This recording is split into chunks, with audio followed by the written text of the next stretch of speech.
शेतकरी बंधूंनो नमस्कार. शेतकरी बंधूंनो, आज आम्ही कुपटी तालुका उमरखेड इथे आलेलो आहे आणि या ठिकाणी भाऊसाहेब माने कृषी प्रतिष्ठान यातर्फे राज्यस्तरीय कृषी गौरव पुरस्कारांचं वितरण होणार आहे. या ठिकाणी गोविंद रावजी फुके जे कृषी संशोधनामध्ये कार्यरत आहेत आणि पुसद येथील रहिवासी आहेत त्यांच्याशी आपण बातचीत करणार आहोत. गोविंदजी नमस्कार. नमस्कार मॅडम.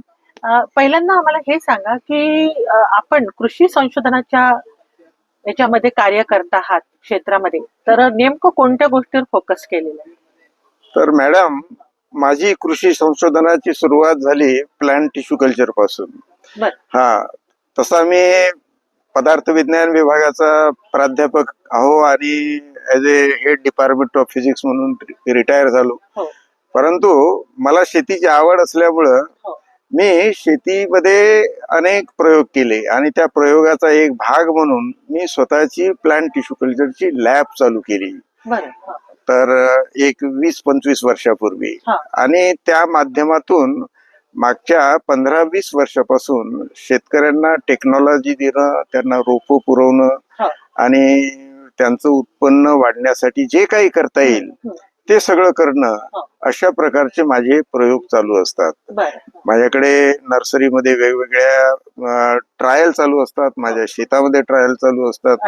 वेगवेगळ्या प्रकारची बियाणं लावणं, वेगवेगळ्या खताच्या ट्रायल घेणं, मायक्रोन्यूट्रियनच्या ट्रायल घेणं, आणि याचाच भाग म्हणून पुढे मग त्याचं एक्सटेन्शन करून मग वसंत बायोटेक ही कंपनी मी स्थापन केली आणि त्या कंपनीच्या विस्तारामध्ये मायक्रोन्यूट्रियन, सॉइल ऍप्लिकेशन आणि ह्या सगळ्या गोष्टी आणि त्याचा सक्षम वापर शेतीमध्ये कसा करायचा त्याची टेक्नॉलॉजी मी शेतकऱ्यांना देत असतो. आपण सर उल्लेख केलाय की टिश्यू कल्चर आपण प्लांट साठी वापरले. बरोबर आहे. कोणत्या कोणत्या याच्या बाबतीत, फळांच्या बाबतीत केलं? हा मॅडम, मी केळीपासून सुरुवात केली. केळीची जी ग्रँडॅन व्हेरायटी आहे त्या व्हेरायटीचे मी दरवर्षी 4-5 लाख 10 लाखापर्यंत रोपं तयार करायचा. ऊसाची रोपं तयार करायचा. पपईची सुद्धा माझ्याजवळ टेक्नॉलॉजी आहे. आणि टिश्यू कल्चर मध्ये क्लोनिंग आहे, ते एक चांगल्या मातृवृक्षापासून क्लोन घेऊन किंवा टिश्यू घेऊन त्याच्यापासून हजारो लाखो रोपं तयार करणं, या टेक्नॉलॉजीला म्हणतात टिश्यू कल्चर. तर त्याचा फायदा असा होतो की तुम्हाला नक्कीच 100% त्या टेक्नॉलॉजीमुळे उत्पन्न जास्त मिळते. तर केळीपासून सुरुवात केली. केळीचं आणि ऊसाचं मी खूप वर्ष केलं आणि नंतर पुढे मायक्रोन्यूट्रियंट आणि बाकीच्या गोष्टीमध्ये मी उतरलो. सर, आपण सांगितलंय की एका रोपट्यापासून, वृक्षापासून बरोबर आहे अनेक रोपटी बनवणं. आता समजा तुम्ही एक संशोधक आहात, बरोबर आहे, तुम्हाला वाटलं की यामध्ये हे बदल व्हायला पाहिजे उत्पादन वाढण्याच्या दृष्टीनं किंवा रोगप्रतिकार शक्तीच्या दृष्टीनं, तर त्यासाठी काय केलं मग आपण? त्यासाठी जे हार्डी क्लोन असतात त्याचं टिश्यू कल्चर करून त्याच्या ट्रायल आपल्याला घेता येतात. किंवा काय असंही करता येते की आर्टिफिशियल एन्व्हायरमेंट मध्ये जे तुम्हाला समजा एखादी व्हेरायटी जी पाण्याचा ताण सहन करू शकेल अशी असेल, तर तुम्हाला इन सिटू म्हणजे कल्चर मध्ये त्याला स्ट्रेस देऊन ते तसं डेव्हलप करता येते. एखादी व्हेरायटी तुम्हाला वेगवेगळ्या न्यूट्रिशन मध्ये कसा रिस्पॉन्स देते त्याच्याही तुम्हाला टेस्ट घेता येतात. तर टिश्यू कल्चर मध्ये कसं आहे की डिसीज फ्री आणि तुम्हाला पाहिजे तशा व्हेरायटी निर्माण करण्याच्या दृष्टीनं तुम्हाला तसं ते करता येते. तुमच्या नर्सरीमध्ये तसे तुम्हाला प्रयोग करता येतात आणि त्यातून जर एखादी व्हेरायटी अशी सिलेक्ट झाली की जी वेगवेगळ्या इको कंडिशन मध्ये किंवा एन्व्हायरमेंटल कंडिशन मध्ये तग धरू शकते, तर मग तीच व्हेरायटी आम्ही शेतकऱ्यापर्यंत प्रसारित करत असू किंवा तशी करता येते. आता आपण जसं बघतो सर, फुके सर, की संत्र्यामध्ये कोणत्या वेगळ्या प्रकारचे रोग असतात, कोळशी येऊ शकतं किंवा कोणत्या प्रकारचे आजार येतात, बुरशीजन्य आजार येतात. तर मग ते आजार टाळून एखादी नवीन व्हेरायटी निर्माण केली का आपण? नाही, संत्र्यामध्ये मी काम नाही केलं, परंतु संत्र्यामध्ये कमर्शियल माझं काम आहे. हो. म्हणजे संत्र्यामध्ये आपल्याकडे येणारे जे प्रॉब्लेम आहेत ते मला परिचित आहेत. संत्र्यामध्ये आपल्याकडे मुख्य प्रॉब्लेम जो आहे तो डिंक्या, ज्याला फायटोप्थोरा म्हणतात. आणि हा फायटोप्थोरा येण्याचं एकच काम आहे की संत्र्याची मुळी जमिनीमध्ये वॉटरलॉग होते आणि वॉटरलॉग कंडिशन मध्ये फायटोप्थोरा एकदा आला की मग तो जातच नाही.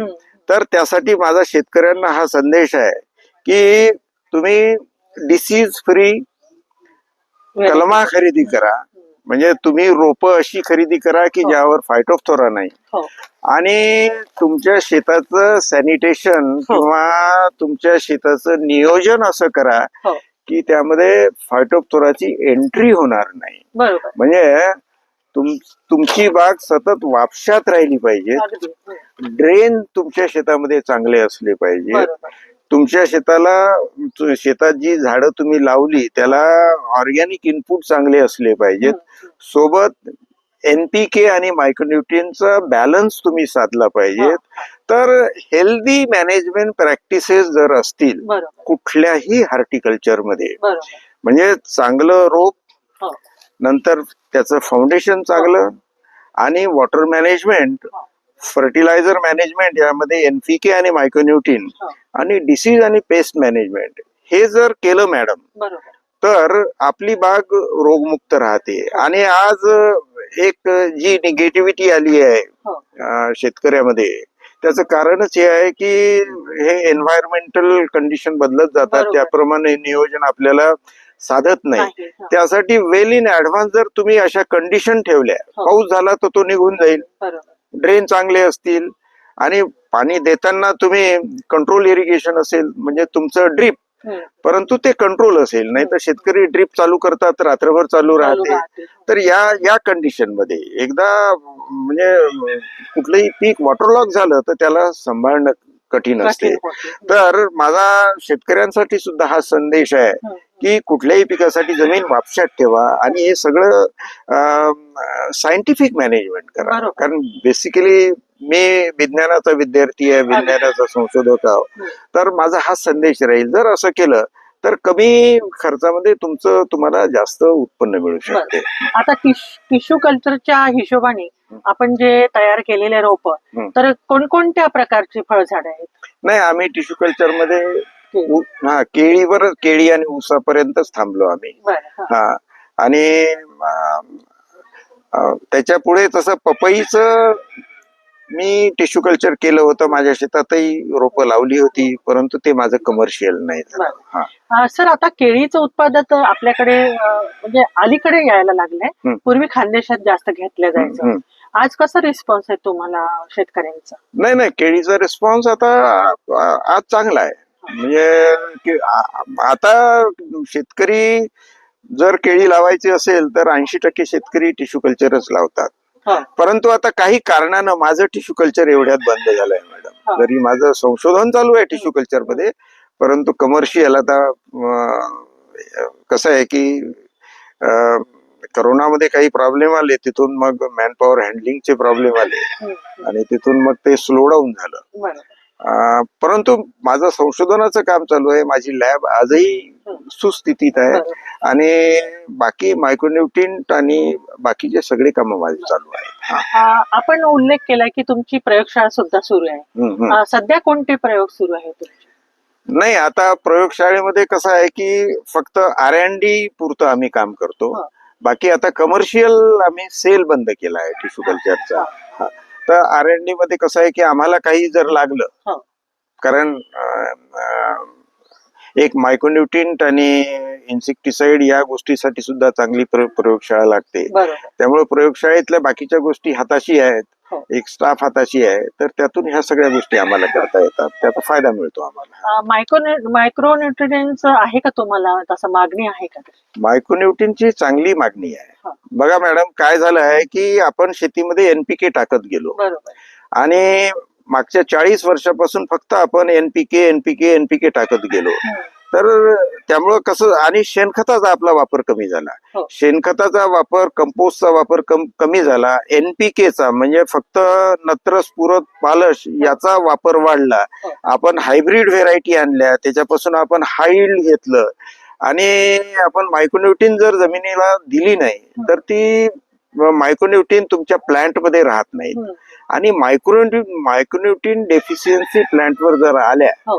तर तो तुमचा लिमिटिंग फॅक्टर होतो. बरोबर. हा, म्हणजे कसं आहे की लॉ ऑफ लिमिटिंग फॅक्टर मध्ये जी गोष्ट कमी पडते कमी पडेल. त्यामुळे तुमचं उत्पन्न जाते. हो. तर आज परिस्थिती अशी आहे की आज मी विदर्भाच्या जमिनीबाबत बोलतो. अनेक ठिकाणचे सॅम्पल मला टेस्टिंग माहित आहे. आपल्या विदर्भातल्या जमिनी ज्या आहेत त्याचा पीएच बऱ्याच जमिनीचा 8च्या वर आहे. बऱ्याच ठिकाणी त्या जमिनी सलाईन झाल्या आहे. आणि या जमिनीमध्ये फेरस डेफिशियन्सी असते, झिंक डेफिशियन्सी असते, मॅंगनीज डेफिशियन्सी असते, बऱ्याच ठिकाणी कॉपर डेफिशियन्सी असते.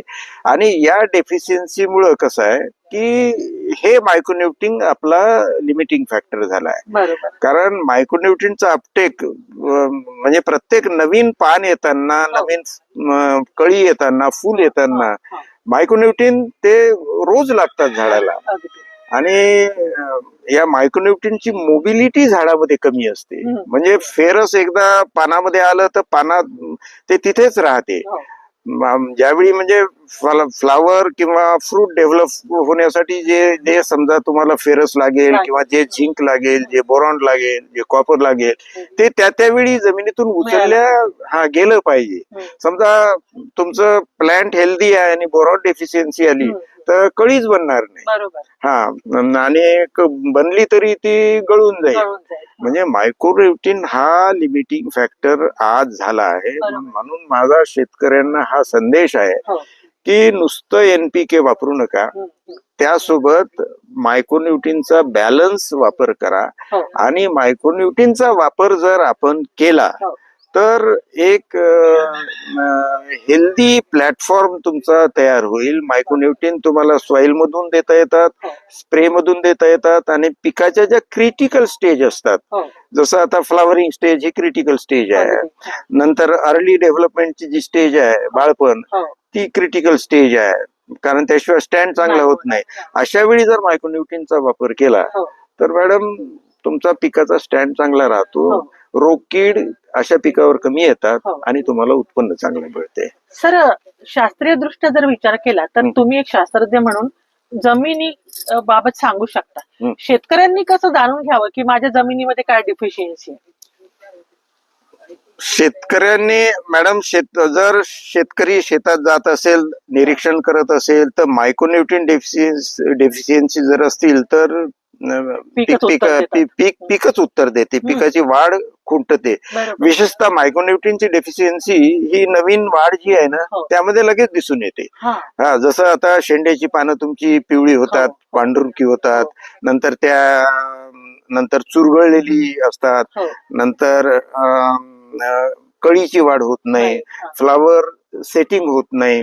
कारण झाडाला जे हार्मोन्स लागतात म्हणजे फुलाची, कळीची निर्मिती करण्यासाठी आणि फळाची वाढ होण्यासाठी, तर ते हार्मोन मायक्रोन्यूट्रिन असल्याशिवाय बनतच नाही. एवढंच काय, तर मायक्रोन्यूट्रिनची डेफिशियन्सी असेल तर झाड फोटोसिंथेसिस फार कमी करते, किंवा फोटोसिंथेटिक एफिशियन्सी ज्याला म्हणतो आपण, म्हणजे झाडाची अन्न तयार करण्याची प्रक्रिया, तीच अडचणीत येते. झाड म्हणजे अन्न तयार करणार नाही तर विकासही होणार नाही, वाढही होणार नाही, आणि उत्पन्न कमी मिळेल. बरोबर. तुम्ही सांगितलं की अभ्यासपूर्ण शेती हा जो विषय आहे सर, तो अभ्यासपूर्ण विषय आहे. बरोबर आहे. ते एक शास्त्र आहे, नाही का? बरोबर आहे. पण परंपरागत शेती करताना फार गोष्टी शेतकऱ्यांनी याकडे लक्ष दिलं नाही. उत्पादन वाढावं यासाठी या गोष्टींची कास धरणं गरजेचं आहे. तर नवनवीन जे आता प्रयोग तुम्ही करत आहात ते शेतकऱ्यांसाठी कसे फायद्याचे आहे सर? शेतकऱ्यासाठी ते निश्चितच फायद्याचे आहे. जसं आम्ही वेगवेगळ्या व्हेरायटी लावतो, वेगवेगळ्या व्हेरायटी लावून त्यावर आम्ही वेगवेगळ्या ट्रायल घेतो, आणि हे प्रयोग आम्ही एक युट्यूब चॅनल आहे वसंत बायोटेकचं, त्या चॅनलवर ते टाकत असतो. किंवा जेव्हा आम्हाला अशी बोलायची संधी मिळते त्यावेळी आमचा संदेश शेतकऱ्यापर्यंत आम्ही जाईल अशी व्यवस्था करतो. कारण कसं आहे की शेतकरी जेवढा सुशिक्षित झाला, शेतकरी जेवढा सज्ञान झाला, तेवढी त्याची फसवणूक कमी होईल, तेवढं त्याला त्याच्या पैशाचा नियोजनबद्ध पद्धतीने वापर करता येईल आणि त्याला उत्पन्न घेता येईल. म्हणजेच कसं आहे की एकंदर त्याची शेती नफ्यात येईल. अगदी बरोबर. फुकेजी, ग्रामीण भागामध्ये आता तर एज्युकेटेड झालेले आहे मुलं, नाही का? काही कृषीचे डिप्लोमा किंवा पदवीधारक सुद्धा आहे, परंतु शेती करण्याकडे त्यांचा फार कल दिसत नाही, किंवा असं म्हणूया की पर्यावरण पूरक शेती करावी असं त्यांना वाटत नाही. याबाबत काही द्या ना संदेश. आपण म्हणता ते थोडस बरोबरही आहे. एक निगेटिव्हिटी आली आहे, परंतु अशी निगेटिव्हिटी आणून नाही चालणार. कारण शेती हा आपला राष्ट्रीय व्यवसाय असं म्हटलं तरी चालते, कारण 60% जनता आपली शेतीवर अवलंबून आहे. तर माझा तरुणासाठी असा संदेश आहे की वैज्ञानिक पद्धतीने शेती करा आणि शेतीच्या अनुषंगानं जे जे तुम्हाला जोडधंदे करता येईल, मग ते कुक्कुटपालन असेल, ते गोट फार्मिंग असेल, ते मच्छी पालन असेल, किंवा आणखी जे काही असेल, किंवा यामधले जे वेगवेगळे रेशीम उद्योग असेल, किंवा छोटा मोठा भाजीपाला उत्पादन असेल, सेंद्रिय पद्धतीनं भाजीपाला उत्पादन असेल, तर हताश न होता याच्याशी जोडलेले राहून, सतत प्रयोगशील राहून जर आपण करत गेलो तर यातून आपल्याला 4 पैसे मिळतील. आज या भाऊसाहेब माने प्रतिष्ठानच्या माध्यमातून इथे जे आलेले लोक आहेत, त्यांनी असेच प्रयोग करून स्वतःचही त्यांनी भलं करून घेतलं आहे आणि ते इतर शेतकऱ्यासाठी सुद्धा एक मॉडेल म्हणून काम करत आहेत. जाता जाता मला एक प्रश्न विचारायचा मोह होत आहे फुकेजी, की आपलं वय काय आता आज? माझं 74 आहे. हो, तर या वयामध्ये इतका उत्साह आणि काहीतरी करण्याची जी उमेद आहे, ती कशी काय सांभाळली तुम्ही? नाही, करत राहिलं तर एनर्जी आपोआप मिळते. You demand you get. तर कसं आहे की एक हेल्दी लाईफस्टाईल आणि हेल्दी थिंकिंग जर असेल मॅडम, तर परमेश्वर शक्ती देतो. गॉड इज ग्रेट, बाकी काही नाही. अच्छा, म्हणजे चालत राहायला पाहिजे माणसाने, जो थांबला तो संपला. अच्छा. तर माझा तरुणांना हाच संदेश आहे की चालत राहा, करत राहा, म्हणजे होत राहील. बरोबर आहे. तर फुकेजी, आपण खूप सुंदर अशी माहिती दिली आहे तुमच्या संशोधनाविषयी, आणि जो पॉझिटिव्ह विचार तुम्ही, ऍटिट्यूड आणि विचार तुम्ही बोलून दाखवलेला आहे की येणाऱ्या पिढीने त्याच्यावर अंमल करायला पाहिजे. आणि आपण जसं म्हटलं की हा कृषी प्रधान देश आहे आणि शेतीचा विकास म्हणजे देशाचा विकास. बरोबर आहे. तर याविषयी आपण अतिशय चांगले विचार इथं व्यक्त केले. मी आकाशवाणीच्या वतीने आभार मानते. नमस्कार. नमस्कार, धन्यवाद.